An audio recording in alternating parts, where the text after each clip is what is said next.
Hi friends, I'm Abby and welcome back to my channel. Today I'm going to be talking you through some books that I should have DNF'd. DNF standing for did not finish. So books that I should have given up on and thrown away, well not thrown away, but like just decided that they weren't going to be for me and I was not going to finish the book. Because I feel like I am generally quite committed to finishing a book. I'm very good at dropping a series. Like if I read the first book and I don't like it, I'll go, right, not going to continue these series. And a lot of these series here, or it is like first books in series, and I've decided that I won't continue on with that series. Like I'm really good at doing that. I'm not very good at not finishing a book. Generally because I feel like I want to give it a chance, or people might say, oh, it gets better after this point, and I'm like, okay. And then I might get to like over the halfway point and I'm like, well, I've committed. I've read 200 pages of this book now. I've got to finish it. And also, I generally feel like I pick up books that I like that I rarely read or pick up books that I actively dislike. So the majority of what I read I like, but these ones didn't work for me. They didn't work. And I don't think any of these are going to be surprises. If you have been watching my channel, then you are probably aware that I didn't like these books. I think I've spoken about all of these before, so I don't think there's going to be any surprises here. Unless you're new, then welcome. Here are my bad opinions. I just want to mention that I saw this video idea on Mel from Laylan Wakes channel, so I will link her video down below because I did use that as inspiration for this, and thank you Mel for the idea. Top of the list. The order that I wrote these down. So the first book that I should have DNF'd is Rage of Dragons by Evan Winters. Now, this book it's an epic fantasy inspired by Africa, and you are following a main character, Tao, and his journey and his path of vengeance and revenge following events at the beginning of the book and a situation that occurs. And you follow his journey and his training. Now, there are lots of aspects about this book that I should have liked, and I really liked the prologue. Like, going into the book, I was like, oh my god, I'm going to really like this. I really enjoyed the prologue. But then I didn't like it when we met Tao, the main character. So I struggled with him as our main character and his focuses, not necessarily his goals, but he seemed very one-dimensional to me and I could not gel to him. Maybe if the book was more multi-perspective, then I would have got on with it better. But being solely focused on him, I was like, can we get out of his head, please? There were a few other things that just didn't really gel for me in terms of how like women were just like pawns in this like world for him. Like they were just there as a way to like give us the magic system and as a love interest, but they didn't have like their own personalities. And I think that might get better in the second book, but you know, that's not happening. So unfortunately, it didn't work for me, and I probably, once I got to realise that I wasn't enjoying it, I should have just put it down, because I knew when I was like halfway through the book that my like high from the prologue, it wasn't continuing, and I was just getting more and more frustrated with things. And people were like, but the ending's really good, like it really builds up, like there's lots of like tension, energy, drama at the ending. And I was like, but I think by the time I got to the ending, I was so frustrated with everything else and where we'd got like all of the build up that I wasn't enjoying, that when I got to the ending, I was just like,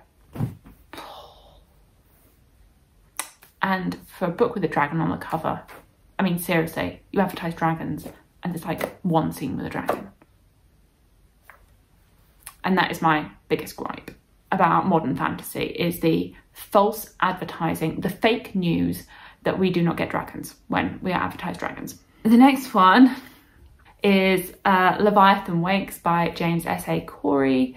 I really wanted to like this. A lot of these books I really wanted to like. I did. Like, oh, I go into every book thinking I'm going to love this book, that it's going to be 5 stars. That my expectations when I go into a book is that I'm going to like it. I'm not going to be picking up a book thinking it's going to be 3 stars. I'm picking up a book hoping it's going to be a 5-star favourite. Every book should be a 5-star favourite. Unfortunately, for these ones it wasn't. But Laylan Wakes is a sci-fi space opera with a murder mystery plot line threaded throughout.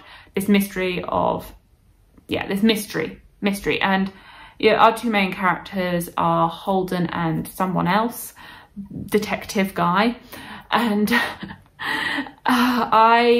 for me, there's a lot about this that I should have liked, but I really struggled with the lack of description, that nothing was really described in this, that it was quite action heavy, and I felt like I never really connected to the characters because I never felt like they were really described, that they were all very one-dimensional, and I didn't know what anybody looked like. I didn't know what anybody looked like. I didn't know what the world looked like, and so I just really struggled to get to grips with it.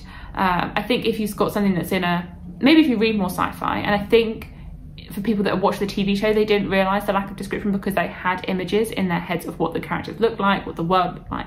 I hadn't watched the TV show, so I was just like, I can't imagine anything. I just couldn't see it. I really just, I was just like, I feel as though I'm going in blind. Like, I cannot see this world. I cannot see these characters. Like, you've got this plot which does engage me, but there's no world building. I can't imagine anything.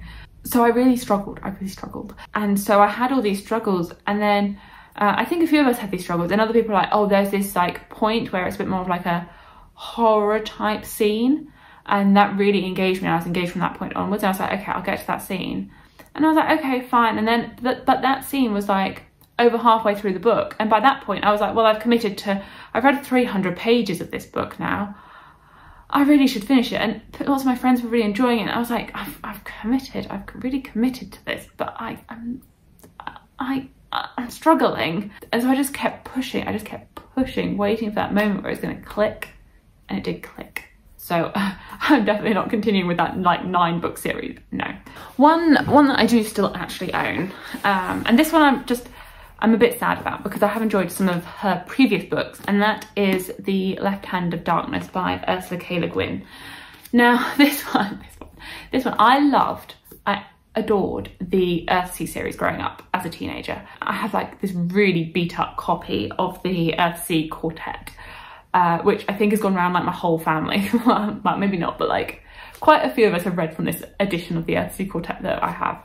And I really, really liked it. Like, I really engaged with those stories by her. So I assumed I would probably like all of her books, but I wasn't a massive fan of The Left Hand of Darkness. And this is really, I think, the way that this book is structured and the way that the story is told, because I think there's an engaging story here, and I think there are really interesting themes here, but I found it quite dry. You have plot, and you have themes, and you have random exposition bits. And it was like, that's how there was like 30%, that's how it was split. And I felt like the plot got overridden by these themes and explanations. And I was like, can we just get back to the plot, please? Can we get things moving a bit more? So there was lots of really interesting things in here. And I think there is a lot of value in this book, but I was bogged down by themes. And I think that's because I'm not much of a thematic reader, that I read for characters as a whole. I think characters, world building, yeah, I'd say like characters, world building, plot, themes. The themes I think are really interesting. I think they're great for discussion. Like if you're doing a group discussion on a book, then I think themes are great. But I don't read for themes. I don't find enjoyment in thematic books, however much I enjoy discussing them afterwards. But so that's where this book struggles for me. That looking back on it in reflection, I can see the value in the book, but whilst I was reading it, I wasn't having a good time. And it makes me sad because I really did love the Earthsea Quartet. I know there's like more books in it. I think I just stuck to the quartet though. Speaking of themes though, my most controversial opinion is that I didn't really like June. And like with Rage of Dragons, where I really liked the beginning, I really liked the first half of June, which is why I didn't DNF, because I was so enjoying the first half. I was like so surprised by how much I enjoyed that first half of June, and then it nosedived in the second half because I kept seeing issues with character representation. And as a character-driven reader, I was like, why have you got this like really interesting political setup, you've got a cool world, you've got a cool like lots of really interesting things that are packed into this book, but you didn't quite follow through with your characters. Though I had a lot of issues that just kept compiling. And you know when something sometimes when you're reading a book, you've got a lot of enjoyment. And so when you see issues, you're like, okay, I have a little issue, but it doesn't override your overall enjoyment of the book. With Dune, I was like, I've got these issues, and then they just kept building until they overrode my enjoyment. And I feel like because I really enjoyed that first half, I was like, well, I've really enjoyed this. This was looking like a solid 4-star book. And then I wasn't going to DNF a book at like 3/4 of the way through, even though I was so frustrated. Like, I went from like really enjoying it and being so pleasantly surprised to hate reading, which is not something I really want to do. And then I was like, well, how am I meant to be able to discuss this book if I've not finished it when I only have 100 pages left? Even though it just kept going like down and down and down and down in that second half. And I know that's a really thematic book, which again can be really good for discussion. And I did do a discussion on it, which I can link. And I was the one with a very unpopular opinion. I have a whole review of it as well, which was an interesting experience to post. Yeah, maybe by the time I got to that 3/4 point, I should have DNF'd. But by that point, I was committed. I'm not one of those people that reads 3/4 of the book and then gives up on it when you only have 100 pages left. I'm like, I'm reading this and I'm reading it all the way through. And the same can happen with a series. So I feel like I should have DNF'd The Fall of Babel by Josiah Bancroft. This is the 4th and final book in the Books of Babel series, the first book being Laylan Ascends. So obviously I read the whole quartet, and for a lot of the series I was enjoying it. It was never a favourite series. It was never like an all-time favourite. If you do love these books, then I'll definitely recommend checking out Alan from the Library of Alexandria's channel, because he raves about this series. He absolutely loves it. He has lots of videos on it, and I think he has an interview with the author as well. And I liked the series. I think it's a good series with a weak concluding book. And for me, the series peaked at book 2, which I gave like a 3.54 stars. There's good elements to it, but I think there are issues with structure and pacing, particularly in the second half of the series. Between the 3rd and 4th book, I have issues with the structuring of them. For this one, I really struggled with the 4th book, with the pacing of it. And I know I'm not alone in this. Me and Patrick have talked about this because he also really struggled with the pacing and the structuring of the 4th book. I was like, I can't give up now. I have read 3 books, or 3.5 books by the point I was thinking of DNFing it. So I've read 3.5 books in this series. I can't give up now when I'm so close to the finale, to the ending of a quartet.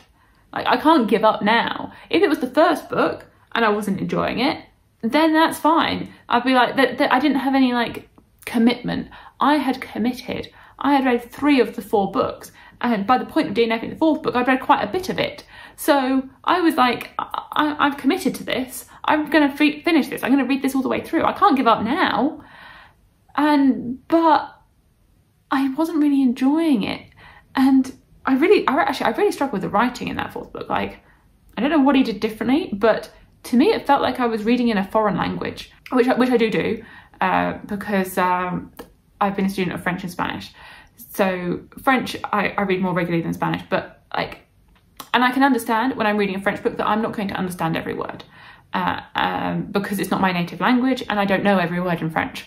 But a lot of French books I can read with enjoyment. Sometimes I'm like, why are you using such descriptive words? I don't know what these words mean. And that's how I felt when I was reading The Fall of Babel, that I was reading a book in a language that I understood but didn't quite understand everything. I was like, is English fine? Can I even read in English anymore reading that book?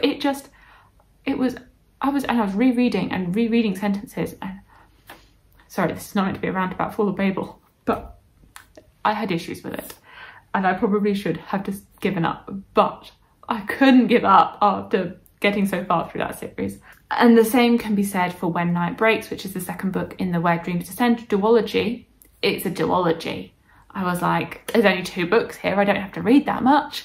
And I only read this one recently. And I liked Where Dreams Descend. It was like 4 stars.